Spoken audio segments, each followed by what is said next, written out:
It was a tumultuous season and a half that he had with the Lakers. So what can we expect with him in his debut tonight with the Clippers? Kelsey, the Clippers want Russ to be Russ. They want him to bring all the things that have made him a future Hall of Famer, the energy, the intensity, the aggression. Ty Lue has kind of kept it under wraps whether or not Russell Westbrook will start or come off the bench. But I asked him, what did he show in his first practice that leads you to believe that he can bring something different to the Clippers? And Ty Lue made it pretty simple.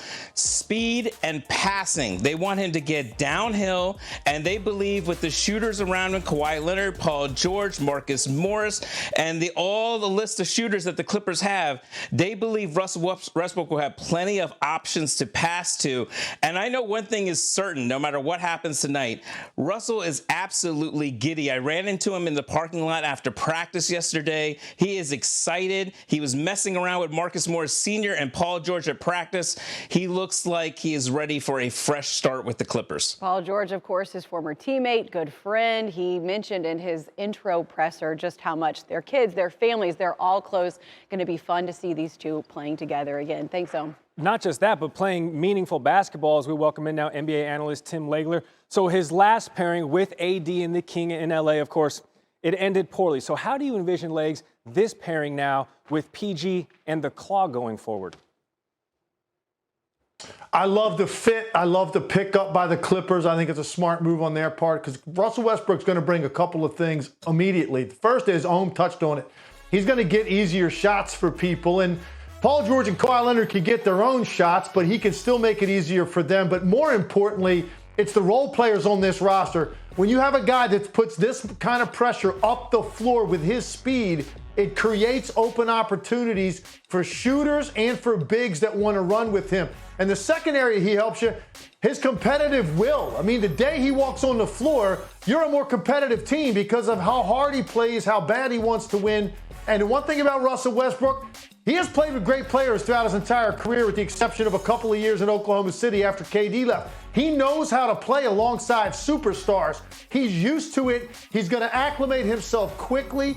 And even just by sheer energy, he's going to help this team. I think it was important he goes somewhere that had a chance to win. That's what Russell Westbrook wants to do.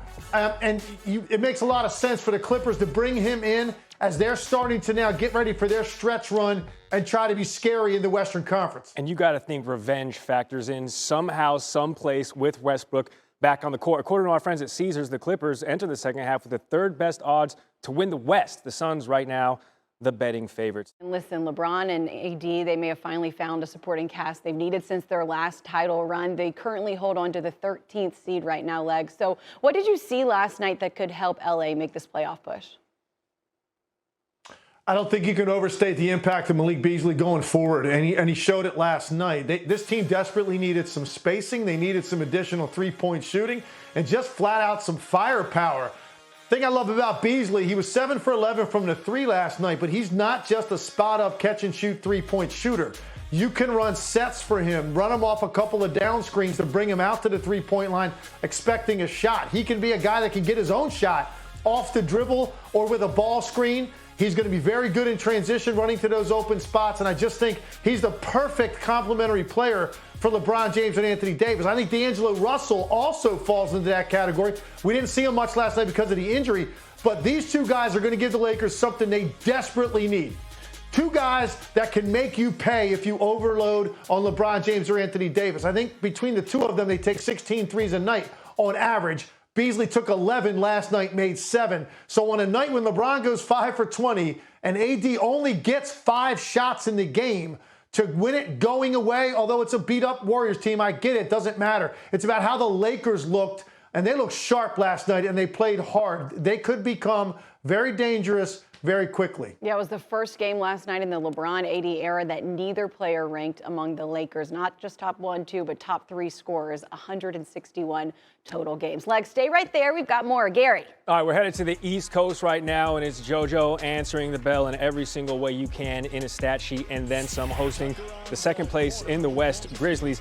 Though it was a bit of a slow start for JoJo, as you see the Sixers have been red hot in their last 15. Joel usually does not have that happen to him. getting blocked, and then David Roddy Rich on the other end of it slammed. Look at the block panther in Jaren Jackson Jr. getting up, and away for JoJo, who missed 12 shots early on, which is tied for his most missed shots in any half of his career. 2 minutes to go in the game. The Grizzlies have a 2-point lead, and it's Jackson again, 2 of his 18. Grizzlies up by 4. Going the other way, though, the shot clock winding down. James Harden just has to create a shot, has an inch of space. It's enough for him to hit the 3. Sixers down 1, a minute to go in the game. Ja Morant met at the rim by Joel Embiid, who said after the game he needed to channel Bill Russell to balance out his offensive struggles, in that he had 25 points, 15 boards, 5 assists, 5 blocks. He was doing it all from everywhere. Meanwhile, Toby Harris, 3 of his 20 points. The Sixers retake the lead as we have 30 seconds to go. The Grizz were down 1. Morant missing the gimme. Harden diving on the floor, finding JoJo, who finishes with 27 points, 19 boards, and 6 blocks as the Sixers get the 110-105 win. As we all know, Friday is Legs Day here on SportsCenter, so Tim Legler is back. Sixers came out of the break with the toughest second-half schedule of any team that they will face. They answered the bell last night against the West's second-best team. For you, what does last night's win signal for Philly?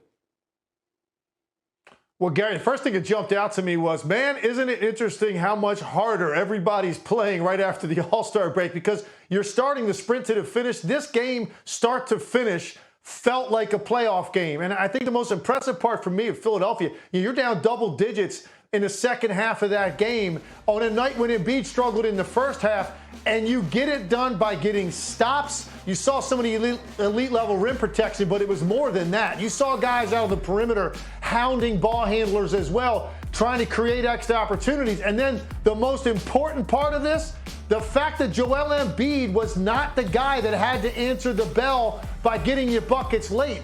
He got some help. Tobias Harris had 2 huge threes down the stretch. James Harden played big down the stretch.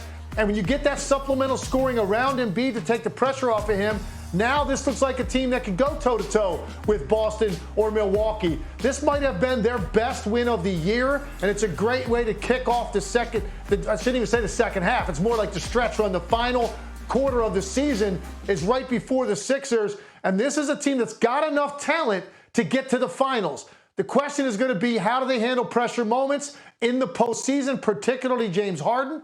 Last night, they saw some pressure moments, and those guys handled it pretty well. So keep an eye on Philadelphia. It's more than a 2-team race in the East. Legs, we don't have to wait very long for Philly to stack up against Boston, because they get them tomorrow night on ABC when they host the Beast in the East. Just 1 game up on Milwaukee and 2 up on Philly. Tim, thanks.